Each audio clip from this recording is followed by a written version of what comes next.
আমি নবম ও দশম শ্রেণীর শিক্ষার্থীদের জন্য সাধারণ গণিত বইয়ের সূচক ও লগারিদম অধ্যায় 4 অধ্যায়ের অঙ্কগুলি নিয়ে ধারাবাহিক আলোচনা করব।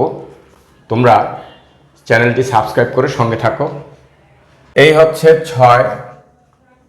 6 নম্বর অঙ্ক, x - 1 inverse 1 into y inverse 1 into z টোটালটাই রুট ওভারের নিচে into z inverse 1 into x।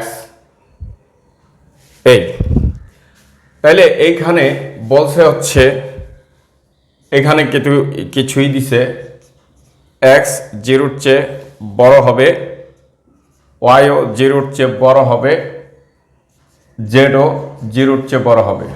Clear? এখানে তাই দিয়ে দিছে। দেখো এটার অর্থটা আমি বলবো যেটা কেন দিছে, তো এটা করতে দিছে, এটা আগে করি আমাদেরই মতো। ওকে, তাইলে রুট ওভার বড় করে দেই।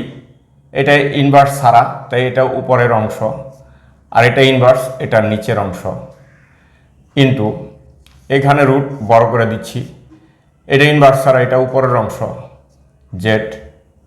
জেড হচ্ছে এখানে উপরের অংশ, আর এটা ইনভার্স হলো নিচের অংশ। তাইলে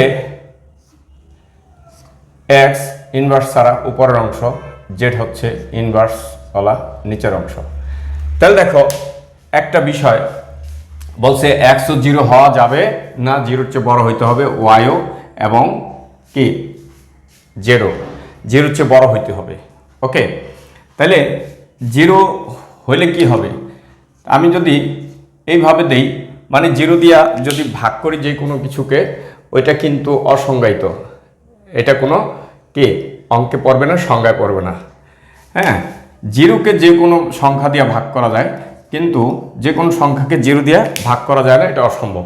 ওকে, অসংজ্ঞায়িত। তাই এটা বলে যে কারণ প্রত্যেকের নিচে এই x y z আছে, এটা 0-র চেয়ে বড় হবে, 0 হওয়া যাবে না। ক্লিয়ার? 0 হইলে অঙ্কই অসম্ভব, এই জন্য এই তথ্যটা দিয়ে দিছে। এটা একটু মাথায় রাখো যে এটা হচ্ছে এই জন্য দেওয়া হয়েছে, এটা কোনো ইমার্জেন্সি কিছু না। ওকে, দেখো এখন এইখানে দেখো আমরা এটাকে করি, এই রুট যেহেতু সবার মধ্যে, তাইলে আমরা রুটগুলিকে, রুট মানে হাফ, এইভাবে দিয়ে দেই, হাফ এইভাবে দিয়ে দিই, তারপরে জেড হাফ এভাবে দিয়ে দিই, অথবা পুরাটা রুটের ভিতরে নিয়েও করতে পারতা, কোনো সমস্যা নেই। ওকে, এইভাবে দিয়ে দাও রুট হাফ, মানে ঝামেলা আগেই চলে যাক, হাফ হাফ। ওকে, এখন দেখো x y z তিনটে উপরে আছে, তাই আমি আর দাগ দিব না, তাই x লিখে এই হাফটা লিখবো, আর এইখানে এই xটা আছে বিয়োগ, ভাগ অবস্থায়, তাই বিয়োগ হয়ে যাবে। ওকে, এখন দেখো, এখন আমার y উপরে আছে, ওয়াইটার সাথে এই নিচে যেহেতু ওয়াইটা কি ভাগ অবস্থায় আছে, তাইলে এটা বিয়োগ হয়ে যাবে, পাওয়ার। ওকে, আবার জেড হচ্ছে উপরে আছে, তাই নিচে যেহেতু এটা ভাগ অবস্থায় আছে, তাই পাওয়ারটাও বিয়োগ হয়ে যাবে।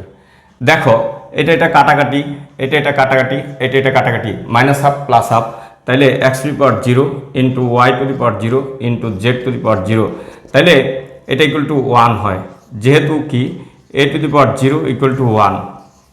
ঠিক আছে, এটাই হচ্ছে অ্যান্সার। বুঝতে পারছো? সহজ।